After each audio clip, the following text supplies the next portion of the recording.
Good evening, ladies and gentlemen. This is the voice of the Reedsville Harmonizers. Ladies and gentlemen, I'm here with antique picker extraordinaire Wade Hampton Phillips Ledbetter. Glad to be with you. Welcome.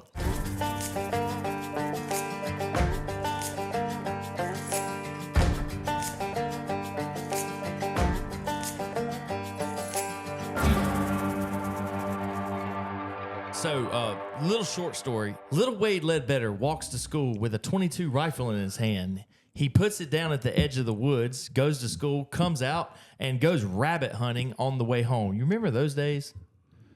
Yeah. You can't do that now, can I you? used to ride horses and tie them out in the woods On the way to school, you'd ride a horse to school, tie it in the woods, and then... over at the college pond and walk on into the elementary school. I've done it all like that, but those days are sure over. So Wade Ledbetter selling cars. Bad part of my life. Then you start selling insurance. Another part. And then you get with a guy who knew a little bit about antiques, Doug, and you guys sell your insurance policies or do what you do, but then you start picking in between, right? Like Monday through Tuesday, you would do your insurance. Tell me a little bit about that. Go into that. Well, he worked at Western Southern. I worked for Southern Life, and I knew he had messed with some old stuff. He didn't know a lot about it, but he just knew how to get it for nothing. And so we teamed up and started with our spare time in the business of insurance. We'd go up to Whitsett. We worked together 5 years to 1990. Is that what you want to know? I mean, Yeah, we're just going back to the origins. But, okay, so previous to that... we did good now. But that's not where it started then, because you were selling at Funwood, you were selling at Ken Nelson's Off and before all on. that. Yeah, Before but that. That was way before this man, though. Yeah. Yeah. Tell the story about... I tried it every which way, but, I didn't ever make much money at it. But until I started working with him, we figured it out. Tell the story about Ernest sleeping with the shotgun. You guys are going up to a thing. Ledford, sorry. Sleeping with a shotgun. Well, we're traveling, and everybody told us, don't go down in there. That's a dangerous area. So, yeah, when we finally got a room at night in the middle of the night, he sure did. I had a double-barrel 410 that I'd brought along on trip. He had pistols and stuff in the truck. But, yeah, he slept with that shotgun holding it. What about it? I don't know. I just Nothing happened. I mean, I need you to get in good storytelling mode, man. Where was that? Somewhere in the Pennsylvania, way up in... From North Carolina to Pennsylvania. Yeah, and we were supposed to take a right and go down to Lancaster County or down in there, but we didn't. We went straight and ended up in a dangerous area.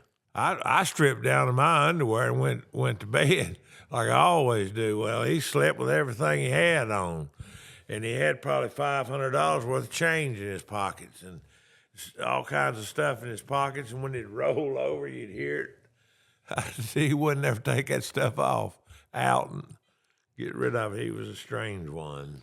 So you got to understand, folks, when you're picking, so this is what you do when you pick. If I'm going picking with Dad, we split everything. So he has a book, I have a book. We start off with a full tank of gas. So he has a column on a page, Matt and Wade. You have to make your rules as you go. Well, the rules are this. We split everything. So right. If you start with a full tank of gas, you end with a full tank of gas. That's exactly right. Okay? So that means when the trip's over, I have to fill this tank up, and that tank of gas goes down on the books as the final thing. That's how it is. So we start off with a full tank. Knock on a door. He goes in and spends $5 on a milk bottle, $10 on a lamp. He comes back, he writes $5 milk bottle, $10 lamp. I go to under his column. I go to a house and I spend $300 on license plates. I walk back to the truck with him, put him in the bed of the truck, and I write down under Matt's column $300 license plates. We pick for 4 days. Also, what goes on there is the hotel room. So we don't stay in nice hotels. We stayed at the VIP in Richmond Oh, it's a great place. What are you talking about? Okay, well, we look for the $40 hotels. We've stayed at $49.99, $59.99, $39.99. Yeah. So, you know, at 2 a.m. at a $39 hotel in no telling where you're at, it could get a little dicey. Go in your room, stay in there. And yeah, as long as as you're not. I mean, and I always picked with my dad, so I had no nightlife when I picked. It was pick. When the sun went down, we ate at 7:00. We might drink a beer or two, and it was bedtime at 8:30, 9:00. Wake up the next morning, repeat. But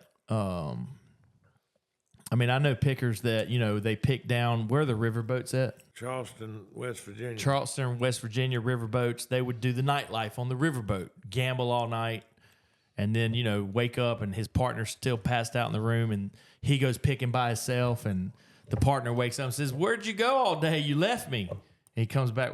I mean, you've told me stories like that. Well, it can. That's not a good partner when that kind of thing happens. But I never experienced that. Yeah. It was wake up, do the work, eat a little bit of dinner, go to bed. Now, I do want to say this. Out of all the rat hole hotels we stayed in, I never had a problem until about 4 years ago when I drove him to Indiana to the gas engine show. We were staying in this hotel that he stays in every year, and it's one of these sleazeball hotels. And for the first time in my life, at 3 a.m., there is a knock on the door. And it wakes me up. 3 a.m., there's a knock on the door. I don't remember that. Yeah, because you were asleep. And this is a true story. So I peel back the curtains and I'm looking. It's a guy with his shirt off and a girl. And they're like, hey, let us in. We're here. We told you we were going to be here. And I looked at them. I went back to my suitcase. I had a bushel knife about that big. So I walked back to the window and I held the bushel knife up and I went. And then they go, wrong room. And then they went next door and knocked on the door. Swear to God, that happened. That's the only problems I've ever had. I had all kinds of problems. Yeah, I believe it. 30 years of on-the-road picking, I definitely believe that. I mean, in a day's end, you're not supposed to have Chrisfield, Maryland, right across from the line. We'd stay there because reasonable rates. They put us in the inn room. Who was I with? Chuck Roberts. Here comes somebody, four guys knocking on the door wanting to get in. Yeah. Wanting to get in? Well, they said open the door and that's like what happened to me. And the guy says, I looked through the curtain. He said, he's a big one. He said, I got something for him. He had a gun in his hand. Chuck starts grabbing all the furniture in the room, slamming it against the door. This is true. I remember this. I remember you telling me. He did it. Yeah. And I'm over there on the phone telling the people at the front desk, and they wouldn't do anything. Mm-hmm. And, well, what could they do? Just a clerk up there. And I just knew they were going to come through the window. And we did not have a gun that I remember that time. I don't think. And the people went away, and here come the law, and I think they arrested them. They had broken a house across the street in the day's end and locked a woman in the bathroom or something like that, and police, they were there all night long. And then you had to wake up the next morning and go knock on doors. Yeah. Wow. Did you get anything good? I bet you did. Well, up in there, you'd get good stuff. Now, I'll tell you that. That was a real good area to...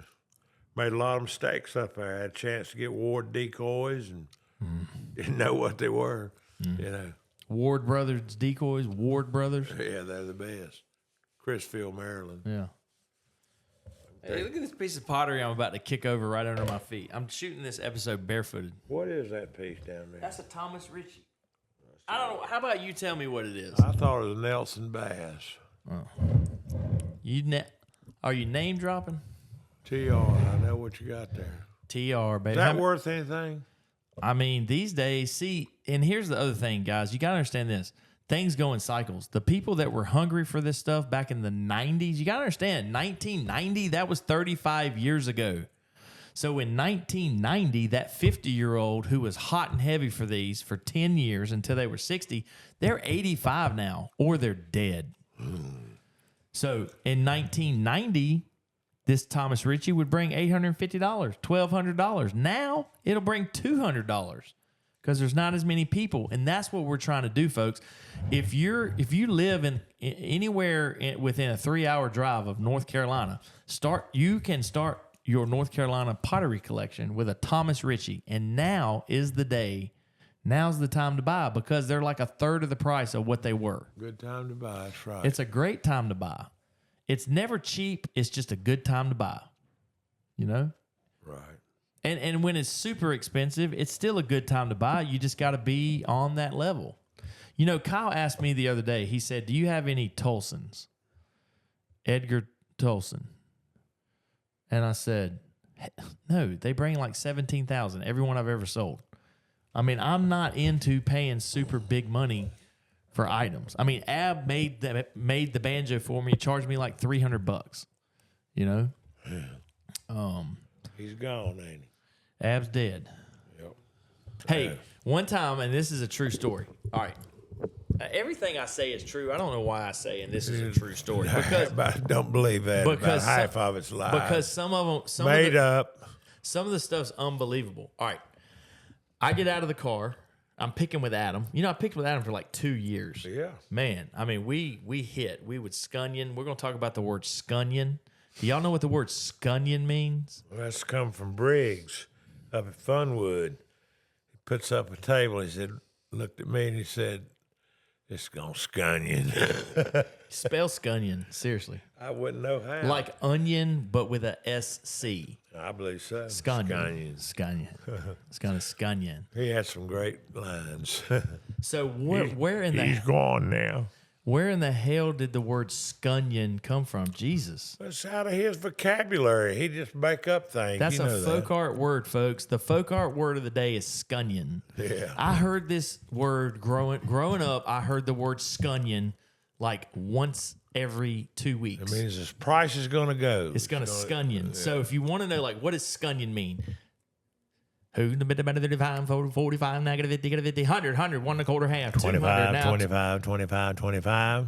100, 2 1/2, 2 1/2, 5, 7 1/2, 1,000, 1,000, 1,250, 1,500, negative 2,000, 2,500, negative 3,000, 4,000, now 5.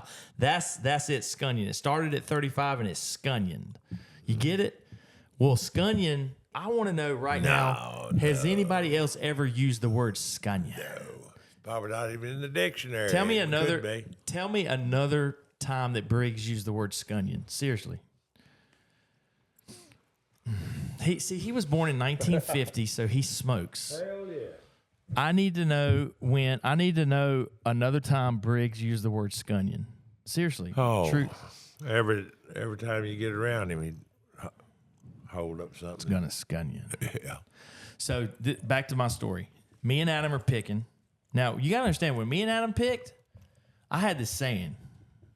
I said, Adam, I have an epiphany. I'm about to buy some Tiffany. Go down to the basement and buy 125 pieces of Tiffany Sterling. I'm not kidding. I mean, that's real. So I'm with Adam. We're knocking on doors. It's probably 10 a.m. Robbery. I walk up to the door and I go to push the doorbell. When I do this, my back, the middle of my back seizes up and I think I'm having a heart attack. I'm like, oh God. I'm at the door doing that. Adam's in the truck. What is wrong with you? I don't know. Oh, I got to go back. So I go back and sit down. I'm like, I don't know what just happened. I'm either having a heart attack or my back just tightened up. And it was my back. I don't know what happened. Like a muscle seized up in my back. Lasted for like 2 days. Oh my God. It was crazy. It was horrible. I feel sorry for you. Well, that was just, people in their backs, man. You just wait. And then I would get in a fit. Like if we hadn't bought nothing by 11 o'clock, I'd say, Adam, take me to the grocery store. Take me to a gas station. I'm getting a Monster. and I'm gonna show you something. Never drank one in my life. And do you remember riding around in my phone going cha-ching, cha-ching? You remember those days? Yeah. Oh, yeah. Learn to chant. Remember that. So I started a website in 2007. It's still up, learntochant.com. I taught people how to bid call. Who to bid about it have, Yeah. right? And I charged $30, and then I ended up getting $239 was the final price. Yeah, I remember that. We'd be riding around picking, and dude, all of a sudden we hadn't bought nothing. My phone would go cha-ching, PayPal $239. I'd go to a door, I'd come back, cha-ching, another $239. I think the record was like 4 times in one day. People around the country signing up for that. Yep. It's pretty wild. Afraid to face the auction. Well, that's the whole thing about They auctioneering. wanted to get a head start. Well, now it's different because it's all online, but used to the auctions were all in person. You really had to get up and talk in front of people. Oh, yeah, you're going to Mebane auction. Oh, I am today. Yeah, I am fixing to go just pretty quick. They don't really have a lot of stuff that I'm interested Or in. are you just telling me that so I don't go? I previewed it pretty good, and you'd laugh at the things I'm thinking about trying to buy. I'll tell you that. And I doubt I get anything, but I'm going to go just socialize a little bit, I like to see some of the old timers. It's a good piece of Griswold cast iron that I'd like to try to buy, but it'd probably You just go too spit much. all over that mic. Did the camera pick that up? Yeah. You're shrugging your shoulders because the mic. I mean, yeah. So what the hell, you're hell? supposed to put a Kleenex over it. Yeah. Quit being like that now. What? I'm just observing. I've never seen that. We've been shooting the podcast for a year and a half. Okay, I'm sorry. All right, so you don't want to talk about the John Singer Sargent? Well, it's nothing to talk about. It brought what it brought, and Oh, you're pissed because we didn't get rich off of it. everybody thought for a while it was going to bring $1 million. I spent the money and paid taxes on it like a fucking idiot. That's what pisses me off to Folks, this always day. pay your taxes. What the hell? Let's not go there. Jesus Christ.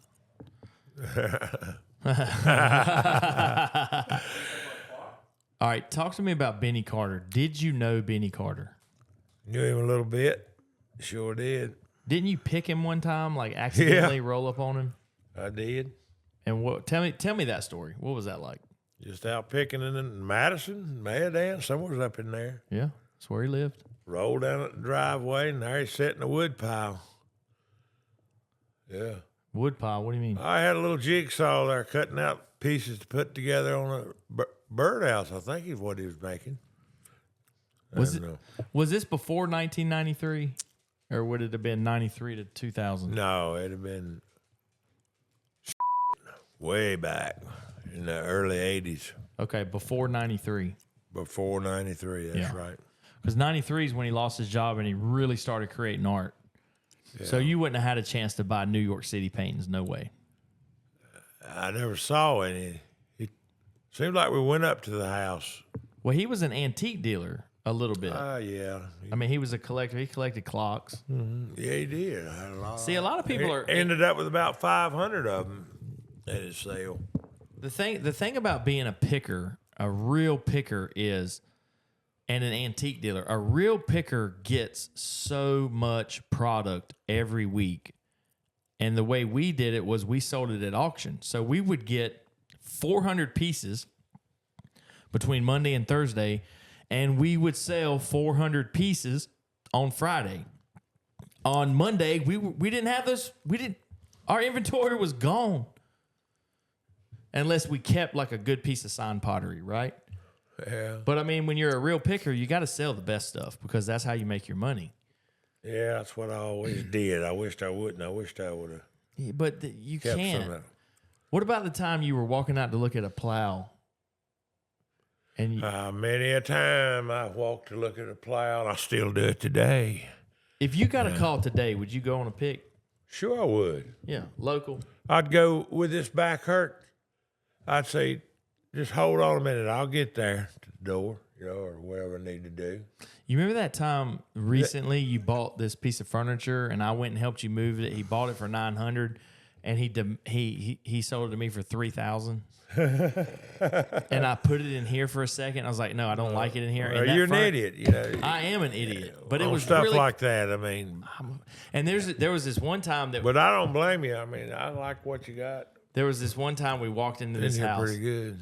Sully, this is hilarious. We walk into this house, and this was like 10 years ago, and I don't know what was wrong with me, but there was this corner cupboard, and the guy goes, "Yeah, somebody told me it was Needham." Needham is like a big name, Piedmont, North Carolina, cabinet maker, and I didn't know shit. And it got in my head to Needham, and Dad goes, "I'll pay $300 for it." And I just spoke over. I said, "Sir, no, we're going to pay $600 for it." And we paid $600 for it, and it was a piece of junk. Needham my ass. It was nothing. It was an oak corner cupboard with new glass, and it brought like $150, something like that. And I just felt like a total ass, and I want to apologize in public about that.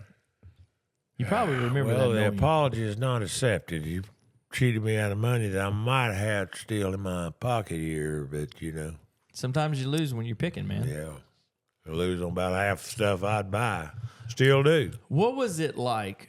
The other half brings real good, though. Let's talk about this because y'all need to understand, and we haven't really gone into this much, but the auction house that we were a part of full time was so incredibly electric. I mean, here you had a big space with a very knowledgeable auctioneer, John Lambert, and I mean, the dude is knowledgeable. Okay, Well, he had all that help. Everybody wanting to show off what they knew, well, it so don't they matter taught how he him. got his knowledge. He was knowledgeable. Yeah. He had the hub, but what he had, and he'll admit it, he'll say it. He had 8 or 9 pickers who dispersed on Mondays. Some of them left on Sunday, and all descended. Bragging rights. You were after that was very important. All That was descend- Thursday to have bragging rights. All descended back on this space in Mebane, North Carolina, on a Thursday, and setting up their stuff. Jimmy Lambert would come in with pretty good load. Been gone for 12 days, spending the nights out and everything, and have a pretty good bunch of stuff way up north, let's just say, or he'd go south, but I mean north and west, way up there. And I'd have a table full of stuff, and he'd say, "Where do you get all that?" I'd say, "Just on the edge of Hall River over there." I hadn't been too far, you know. That's because you had to go watch me play football. I don't know what it was, but I Yeah, you didn't want to I travel just 'cause laugh. you didn't want I- to miss a football game. I'd say have to go for 14 days and stay gone, this, that, and the other, and don't come home with no more than that. Well, that's banter I never could have because I was a young kid and that would be disrespectful. I'd have got my ass beat. Well, yeah, he fussed, We walked in one time fussed at me and there were then. 2 grown-ass men wearing boxing gloves about to have a boxing match in the back, a friendly boxing match. Where was this at? Brack and the other guy. Do you I ain't remember seen them him. boxing? Yeah, Yeah. sure do. That was in the auction house. That is what I'm saying. They showed up on Thursday and a bunch of grown men started talking and carrying on. Next thing you know, 2 of them put boxing gloves on and they're boxing in the back. Yeah. Like, I mean, busting each other in the face and everything. Yeah. We always wanted a pool table, but John never would go for that. It wasn't because of the money or anything that one would cost. It was just the fact that it would take his concentration off. He what didn't want it trying to be a hangout like that. Yeah. But all I'm saying is it was such an electric place. And here goes to my question. What was it like to be out? Because I remember this feeling. You're out for 4 days. Because when me and you picked, when I graduated college and I was a full-time picker, me and you went hard. Like we would stay out 4 days. We'd come back with a pile of shit. And here's Adam and John Emery coming back with a truckload of good stuff. I don't remember that. A lot of times that happened. And That's what I call good stuff right there. okay, see, this is such chicken because he just bought this from my auction, and the entire 3 weeks it was there, he slow played the hell out of it. He didn't tell me it was good. Blah. Luckily, I didn't know. beep. Luckily, there was somebody out Just there. hoped, you know. Luckily, there was somebody out there that knew too, so he had to pay a little something for I it. want to but get to the bottom of that if you can tell me who that is. I don't get that information. Love to know. That was an online only auction, and I don't get any information until the invoice is printed. Nothing. What would story. I do about it? Yeah, Nothing. exactly. The world can bid if they want to. But so we're out picking hard as hell. I'll never forget it. We sell our stuff on Friday, and all the pickers had time slots. It was a rotating time slot. So 6 o'clock was like prime time. It was so good that you could sell that 6 o'clock time for $500. Yeah. I mean, I remember that. Now, I More never, than that sometimes. because at 2 o'clock, Crazy. the auction started at like 1. Well, it the ain't crowd that way wasn't- now. The crowd wasn't big, but the pickers had that auction house so good that the time slots were valuable, right? So I remember picking. We're out hustling, picking. We bring our shit in. We make $300 or $400 for the week. Here's Mickey. Done been down to South Carolina. He's got a Confederate image of a soldier holding a Bowie knife. It brings $8,500. The next week, we're out picking. We make $500. Here's Mickey with a sugar chest picked on the South Carolina line. It brings $12,000. The very next week, we're out picking. Another $600 week. Here comes Mickey with a piece of pottery, slip decorated, brings $6,500. I'll never forget what that feeling felt like, being a fucking loser in the picking world, in the antique business, being a deadbeat antique dealer. And here's this guy, what you call Sconion, every Friday night. The feeling it gave me of, I need to step this shit up. Well, he just didn't make it down there in Mebane. Well, did I he? mean, whatever. We don't have to get into that, but you know. Well, I mean, the truth, you know. Well, yeah, because he picked. So him and Adam go out. They pick 2 jars worth about $85,000 a piece. One gets sold for $18,000, and Mickey wants to keep the other one. I mean, I don't know. I mean, so fall out over whatever you want to fall out. But Well, let's don't go there. let's not go there. But that's real shit. Real shit got sold at this auction. He picks a John Singer Sargent, another picker. There wasn't a lot of internet use back then, was it? I mean, No, it was no internet. That's what It was no internet ruined back it. then. Ruined it for somebody like me, anyway. All we had was a payphone on the wall. You know, I didn't ever use that, but then people would call somebody, "Hey, what's this worth?" You know. But Yeah, because there were no cell phones. Right. A lot of people you had a phone out there. I always had a phone in the truck, but it was a bag phone or something, just something you could call home on or something. You know, it wasn't used. a big cellular phone that was like, Yeah, 12 inches. It wasn't used to make money with like you can do with these phones now. yeah, but like you say, mean, it takes all the fun out of it. It Well, takes that's all the mystery. Changed the whole thing. It takes all the mystery. I'll never forget being up in Pennsylvania with Adam, and I paid $10 for a lighter, and you press the button. This waiter was holding a thing. I've already told this. Paid $10 for it. Take it to the auction. It brings $650. Me and Adam are like, yeah. Dude puts it on eBay before the next auction, the next Friday. He got $1,600 for it. It was crazy. Sounds like a lie. No, it was on there. I went and looked at it. All those trains I got from Oh yeah. He knew the internet. Yeah, I understand what eBay. you're saying. Now. eBay. Yeah. I went that time. Oh, they done that to me. You remember the time I picked by myself and I went? There you go. You start talking, you're gonna hurt somebody's feelings if they see this. Now, don't. It's not about that. Get your feelings hurt. This is real. This podcast. Yeah, nothing wrong. They're lays it smart. up. They were smart. Who's gonna get their feelings hurt? Oh God, I can tell you stories to blow your mind. But I'm gonna have to move on. What? I'm gonna have to go. I mean, I hope You are. We're almost done. Tell me about what it was like for you to have a. We all thought it was going to be $1 million. Dad picked I was like, Dad picked $1 million painting. John Singer Sargent had sold some of his art, had brought that kind of money. Right. But, you know, the art world looked at it as a different deal. You know, they discovered exactly what they felt like it was, and that's just the way that was. It was a study. But we'll never know. Yeah, you will. because It was that half thing- of a painting. It was a study. It's funny. It's just like the first artist. What was his name? William Merritt Chase. Oh, come on, man. John Singer Sargent. Painted the Mona Lisa. Van Gogh. Who painted Leonardo da Vinci?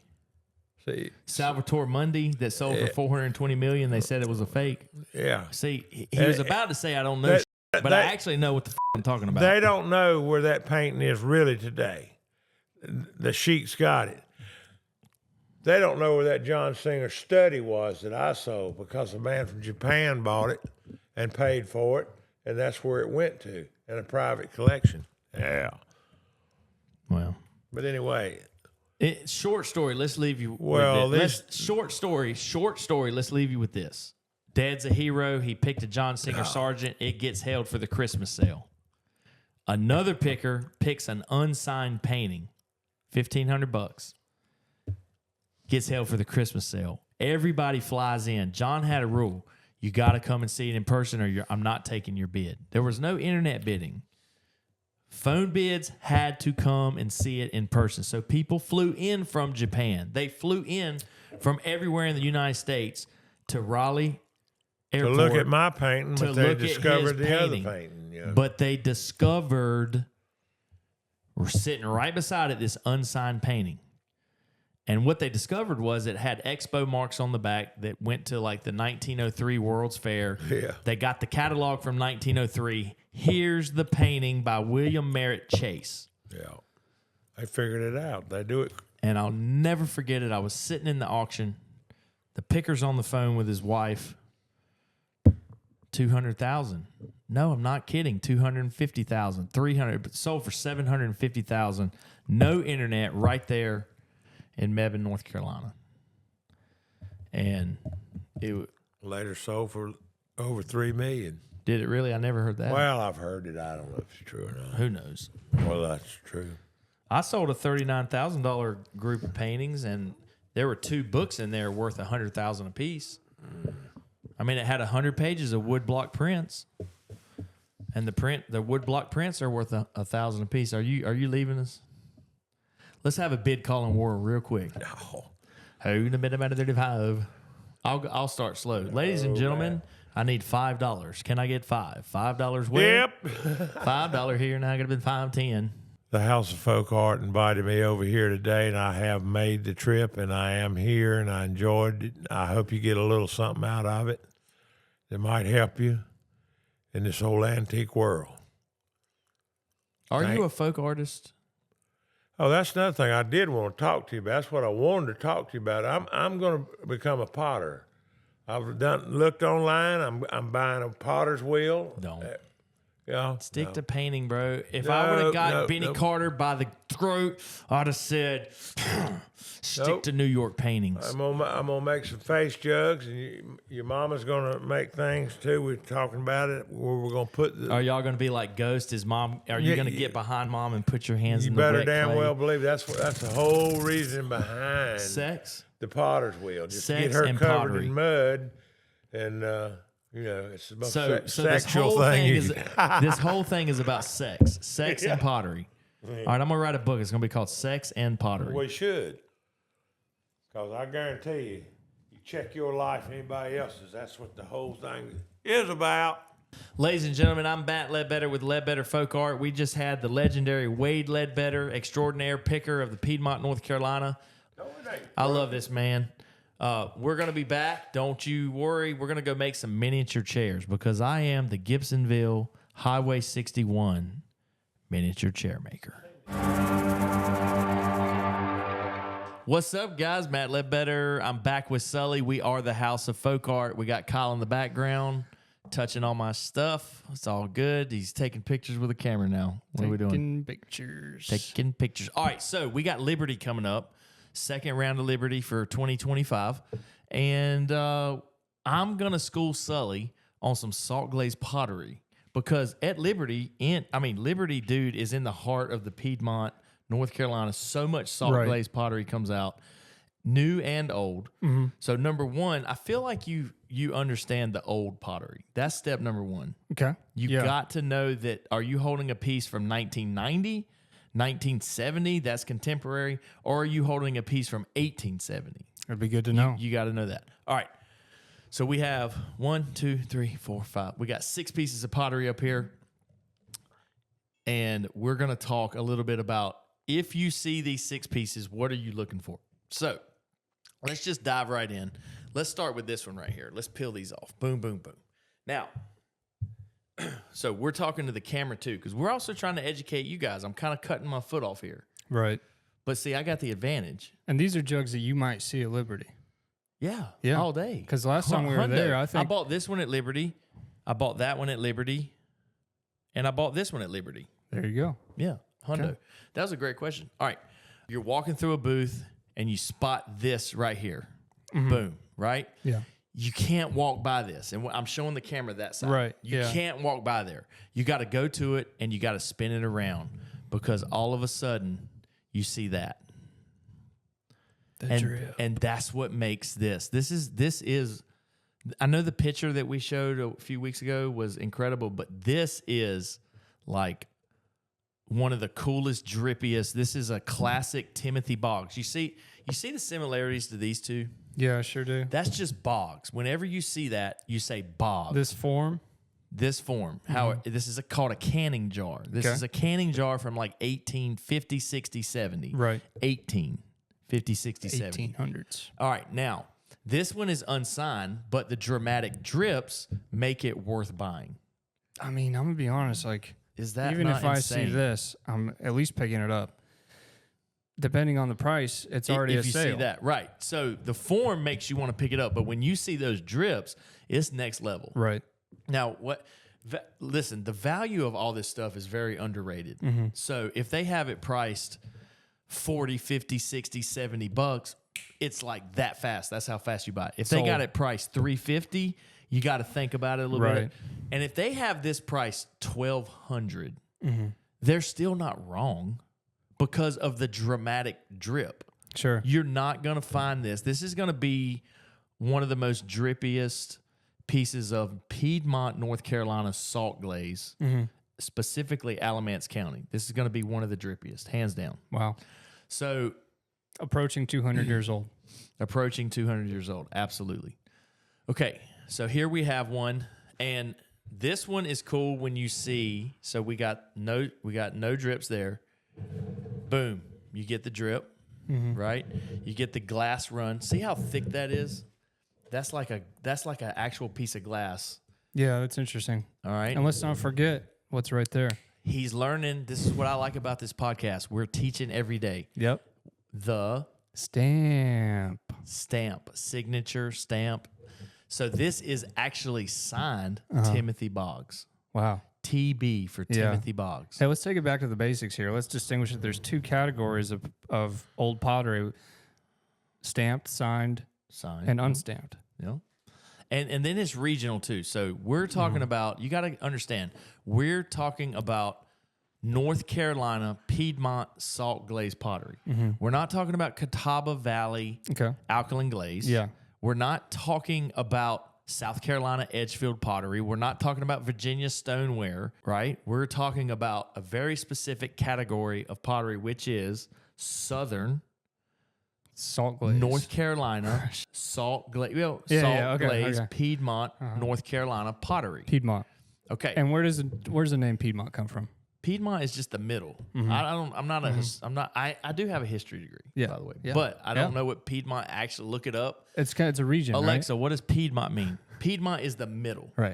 Okay. So Piedmont, North Carolina. There's also a Piedmont, South Carolina. Oh, okay. I don't know if there's a Piedmont in Georgia, Interesting. but Piedmont is the middle. You got coastal, you got the mountains, and then you got the Piedmont. Interesting. Piedmont Triad. Yeah. That's It's sorry Raleigh, that Durham. I've lived in North Carolina for 3 years, but that's cool to know. see. There's not much pottery on the East Coast because it's too sandy. There's not enough clay, Interesting. and there might be some like towards Fayetteville, but I mean, Okay.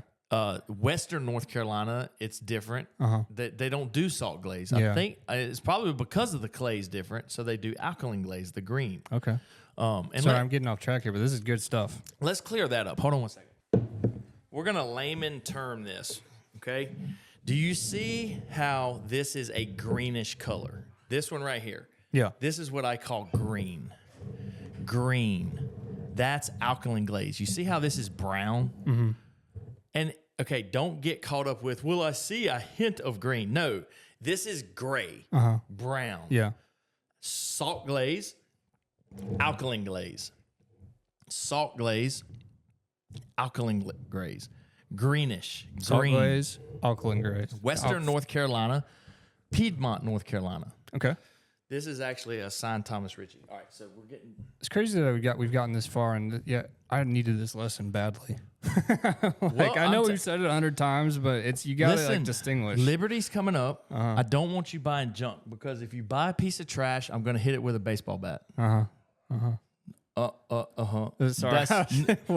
Wade Ledbetter just walked in. Royalty, ladies and gentlemen. If you buy a piece of junk, Sully, I'm busting it with a baseball bat. with a baseball bat. That's going to be true. That's going to be on the pod. Okay. Are they going to let us back to Liberty? I think they do. Fisherville loved the sizzle. Keep us out. The Fishersville owner loved the sizzle. Nice. Dude, she was like, exclamation point, smiley face. Wow. Nah. Well, hey, if you guys have a festival and you want us to come and make you a sizzle, give us a call. There is a price. There's a price. There's a price. There's like, a price. we don't just do it. At least some of these. All right. Now, let's go with that one. Okay. Now, I actually got this from Liberty. And it was sitting on the table about like this. So I went up. First thing I do when I buy pottery, and you need to start doing this. Okay. You walk up to it and you pick it up. Yep. I'm gonna stand up. Let's do it like this. I've learned that. Don't be afraid. Get your hands on it. Get your hands on Okay, it. so if all these pieces of pottery are so this is a table at Liberty. Okay. If all these pieces of pottery are sitting on the table. Yep. Now you got to understand, it's gonna be like a mass. There's 4 other people like me walking around. Yeah. Now they can't get down like me, but they're doing it. Yeah. So first thing I do is I do like this. Set them aside. So this one I don't really see much, right? Yeah. All right. I'm spinning. What do I see? A stamp. That's a J. See a stamp That's a stamp in the J. shape of the letter J. Now I actually bought this from Liberty for $40. Wow. So here is a signed piece of salt glaze pottery stamped J with a nice drip. $40. Yeah. Now, this piece is what we call rarer than the buyer, more rare than the buyer. Nobody knows who the stamp is. Yeah. If J.M. Hayes would stamp his jugs, J.M. Hayes never stamps his jugs good. J.M. Hayes' stamps were always bad. So just duly note that J.M. Hayes never signs his jugs good. They're always going to be crappy signatures. Interesting. Now, I got this from Liberty, paid about $200 for it. Okay. What do you pay for signed pottery? Well, the lowest of the low is like J.D. Craven. He just made so much. Okay. I mean, you got to understand, these potters in 1860 would get orders for like 5,000 gallons. Wow. So they would, I mean, a 1 gallon jug, 5,000 gallons would be 5,000 jugs. Jesus. Dad, get in here. Get in Yeah, here. here. I need. No, I'm still talking to Sully. I'm collecting pottery now. Did I tell you? Oh, you collect pottery? Folks, we're talking to somebody who's probably picked, I don't know, what would you say, a 1,000 pieces of signed pottery in your life? Oh, I don't know about that. This signature, W.C. Ruth, is stamped right at the bottom, and then in Fox. The W.C. Ruth is almost more rare than the buyer.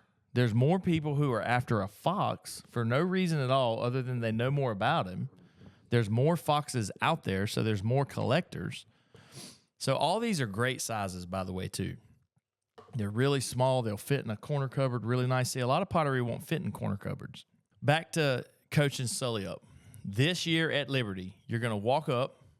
You're going to pick up the jar. We're looking for signatures. Some signatures are better than others. How do we figure it out? That's the tough part. But just to start you off, an N Fox is better than an H Fox. I got a list. Yeah, you got the, what does that mean? You got a list of potters? All of them. Well, of course you do. For years, it was sacred. Nobody had that list. The list of potters. The list of potters, that's right. I got it from James and John Faulkner. They shared it with us. Okay, so N. Fox is better than H. Fox. Why? Because Nathaniel Fox is Heimer Fox's father. So he's older. And I don't know the exact dates, but like 1820, 1830, then H. Fox is like 1850, 1860. But all these potters work together. And somebody told me once, they said, when J.D. Craven got an order for listen to this is cool. When J.D. Craven got an order for 5,000 jugs, 5,000 pounds of pottery, he would employ 3 or 4 other local potters to come to his shop and turn. While J.D. Craven was walking around, he saw W.H. Hancock put a different handle on. And he'd say, I actually like that handle. And then J.D. Craven starts doing the W.H. Hancock handle. Or he sees how fat a W.H. Hancock jug is, and he says, I'm going to start turning my jugs fat. So all these potters shared. And sometimes W.H. Hancock would turn out 50 jugs at the J.D. Craven shop. Guess what stamp went on them? Now, if you want to be confused, right? W.H. Hancock turned the jug in 1880, but it stamped J.D. Craven because J.D. Craven was the main proprietor in the deal. Ladies and gentlemen, we just schooled you up a little bit. Good-looking stuff. It is so deep. The Piedmont, North Carolina salt glaze pottery goes so deep that it would literally take 2 weeks of episodes to just put it all out there. But we're trying to do it little bits at a time. What we took from today is, at Liberty, we're looking for signed pieces of pottery, and we're looking for drippy, drippy, drippy. And don't get confused about a new piece of pottery. And when I say new, I mean contemporary. It's still art, but it's not 200 years old. There's a difference. You remember that time that I bought these baskets? I was probably like 18, and I bought all these baskets, and I was like, look at what I picked. And you're like, they're not old. And I was like, what do you mean they're not old? And I said, how do you know if they're old or not? You remember what you told me? You were something to the effect of, if you can't tell those aren't old baskets, I can't help you. And that's basically true. I said that. No, that's totally what you said. I can't help you if you can't tell that this is a 200-year-old piece of pottery. I don't know what to say. So we're the House of Folk Art. Come back soon.